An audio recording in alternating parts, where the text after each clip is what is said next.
வணக்கம். இன்றைக்கி mushroom pepper fry செய்யலாம் வாங்க.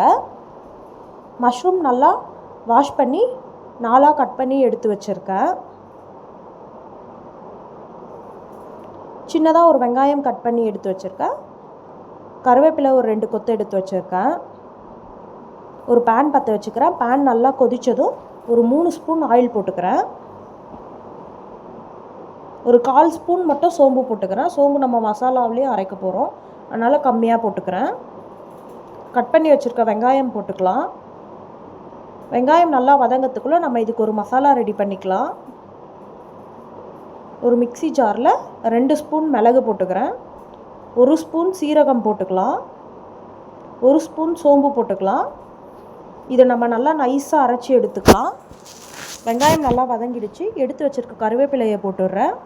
எடுத்து வச்சுருக்க மஷ்ரூமையும் சேர்த்து நல்லா வதக்கி விடலாம். மஷ்ரூம் சீக்கிரமாகவே வெந்துடும். சாம்பார் சாதம், ரசம் சாதத்துக்கெலாம் இது ஒரு சூப்பரான காம்பினேஷனாக இருக்கும். தேவையான அளவு சால்ட்டு போட்டுக்கிறேன். நல்லா வதக்கி விட்டுடுறேன். மூடி போட்டு நம்ம ஒரு 7-8 நிமிஷம் நல்லா வதக்கிக்கலாம். மஷ்ரூம்லேருந்து வந்த தண்ணியே இவ்வளோ இருக்குது. நான் இதுக்கு எதுவுமே தண்ணி ஊற்றலை. நல்லா வந்துடுச்சு. இந்த சமயத்தில் நம்ம அரைச்சி வச்சுருக்க மசாலாவையும் இதில் சேர்த்து நல்லா வதக்கி விட்டுடலாம்.